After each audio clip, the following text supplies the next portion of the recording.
Let's create a YouTube campaign. And a YouTube campaign is where you show ads to people who are on YouTube or who are on, you show video ads to people who are on the Google Display Network. And you create that via this option here. Click on the red campaign option. We're on the campaigns tab right now in your AdWords account. Go down here to video, click on video, and let's get started. All right, so you've got three options here. Standard is just a normal video campaign. Mobile app installs is if you're trying to drive installs for your mobile app. Shopping is a pretty advanced feature, but it's where you can actually sync your YouTube campaign with your shopping campaign if you're an e-commerce website, and you can show product ads while people are watching related content on YouTube, which is pretty neat, but not relevant for probably the majority of small businesses. So let's go ahead and name our campaign something. Let's just call it YouTube for now.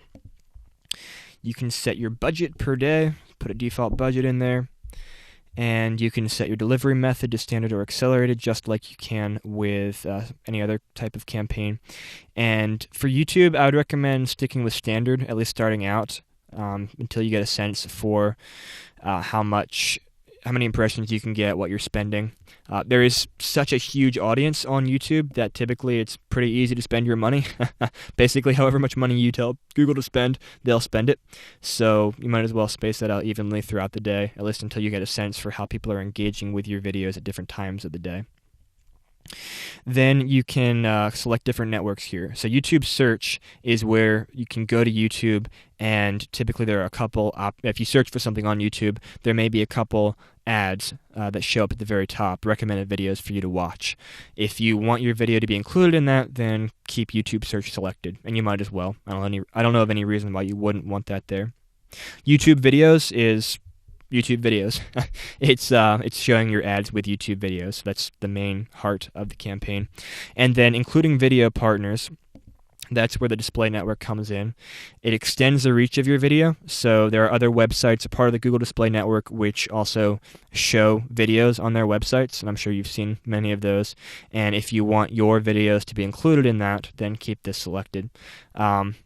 Probably it's fine to start with this selected starting out, and then maybe take a look once you start running your campaign and see how each of these performs, and then maybe you can turn off one or the other if you see poor performance compared to the other network type. Just like with all the other campaigns, set your location to whatever geographic area you want to target, set your language, and then set your devices, whether or not you want a mobile bit adjustment or mobile bit adjustment or decrease for mobile devices. You can set that there. Let's get rid of that. You can schedule your ads, hours of the day, days of the week, and add delivery here. This is advertisement, so this is how you want to optimize and rotate your ads. And this is going to depend upon your goals. YouTube campaigns are not great drivers of conversions. Most people are going to watch, most people who do watch the ads on YouTube or see the ads on YouTube aren't immediately going to go to your website and make a conversion because they're not in that frame of mind. So optimizing for conversions is typically not going to be what I recommend. Optimizing for views is a fine option to use. Typically, views are what you want from a YouTube campaign. Or you can rotate your ads evenly so that you can see which one is winning without relying on Google's algorithms itself, and then you can make manual adjustments to decide which ads are the winners, which ads are the losers, and so forth. That's also a fine strategy. It does take more work, though. Frequency capping, definitely take a look at this. You don't want to drive your viewers insane by seeing your ad over and over and over again. You've probably experienced that yourself by other advertisers who aren't using frequency caps. So you can limit this campaign to however many impressions you select per day or per week or per month, etc. I wouldn't show ads more than 7 times per day typically to people on YouTube, and you may want to do a lot fewer than that. Just think of it as if you were seeing someone else's ads, and figure out how many times you would get bored or angry with a brand for showing you their video, and then don't show it more often than that. And same thing for views. So an impression is where someone sees or has the option to view your ad, but views are actually people watching your ad. So you can set a frequency cap for both of those or for either of those. And then you can exclude different types of content, which they've already have mature, not yet labeled content automatically selected, but you could also exclude games, live streaming videos, etc., depending upon what content you do or don't want your ads to be associated with. Then let's save and continue here and move forward. And then you create an ad group. Let's just call it YouTube. And then you find your video ad on YouTube. In order to run a YouTube campaign, you need to have a video ad which is hosted on YouTube. And you could paste the URL from YouTube here or search for it in this box and select the URL and move forward. Then you can set your maximum cost per view. That's what CPV stands for, cost per view. It's the highest price you're willing to bid for someone to view your video when it's run as an ad. Typically, cost per view, it's going to depend a little bit on who you're targeting, where in the country you're targeting, but 7 to 8 cents per view is not bad. You can get cheaper than that depending on who you're targeting. If you want to go with a 10 cent max cost per view starting out, and just figure out kind of where things shake out, where the water level is for your account, that's fine. I wouldn't set the maximum CPV much higher than 10 cents starting out. You can always adjust that later.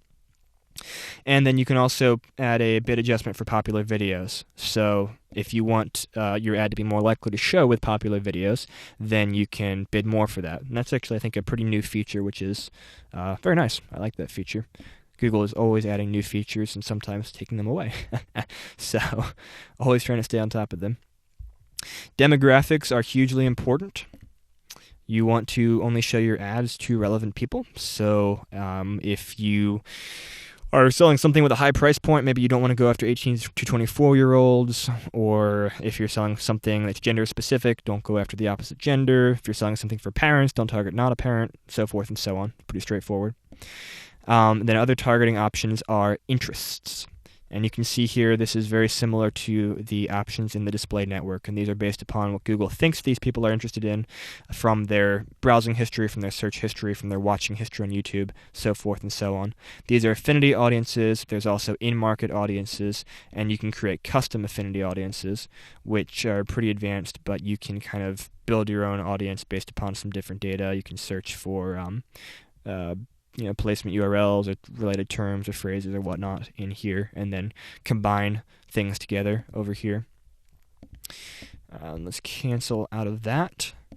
Other targeting options, you can target keywords, so content that contains keywords related to your video. Obviously, there aren't a lot of keywords on YouTube. Most of it's video content, but there are descriptions of videos, and there are people searching YouTube, so you could try keywords as an option for targeting. Other options, let's get rid of that. Placements, you can target specific videos. You can add the URL of the channel or the video or the website if you're doing the third-party website network, and try and target specific videos on YouTube. That's where you do that. You can do remarketing. So this can be very effective. Obviously, if someone has been to your website and then they're looking at YouTube later on, you can show them your ad, which is a super reminder to come back and make a purchase or conversion, whatever you want them to come back and do. Let's cancel that. And then topics. You can go after videos that are in specific topics. And here's a tip for you. Arts and entertainment is the first option that shows up when people upload their ads to video, when they upload their videos to YouTube. And so a lot of people just select the first option that comes to mind. So a lot of the ads in the arts and entertainment topic don't actually have anything to do. A lot of the videos in the arts and entertainment topic don't have anything to do with arts and entertainment. So as a best practice, I would not recommend that you target that topic. That's one of those advanced things that you learn from Google, which is pretty helpful and not very intuitive starting out. And those are the options, and then we could save the ad group. Let's just go ahead and, for the purpose of this test, let's pick something. And go ahead and save that. And set a max CPC here, 10 cents. Save ad group. Alright, then you can choose your ad formats. So in-stream ad formats are videos or your ads that show within videos on YouTube. In-display ad formats are what you could see as image ads up on the top right of the watch page on YouTube. Right now, let's say we're showing a video ad, so we're going to use the in-stream ad format here. We'll save the ad group. What we haven't done is actually added a YouTube URL, so we won't have an actual video or ad in here. But the way it works is you can create an ad. So you would put in your video ad, and then moving forward, you could create a headline, you could create a call to action overlay that drives people to your website, so forth and so on. And that's the ads tab. The videos tab is going to list the different videos. If you have more than one video, different videos that you're targeting or that you're showing on YouTube. And then this video targeting tab here is where you can change your targeting settings, demographics, interests for marketing, so forth and so on. You could exclude specific age ranges here, or you could set bid adjustments for them. Same thing for gender, same thing for parental status, and so forth and so on. And then settings is, let's go here. This is where you can kind of tweak your settings for your ad group. And that's it. Let's go back up to the campaign level here, and you can see you've got a YouTube campaign, and you are ready to go.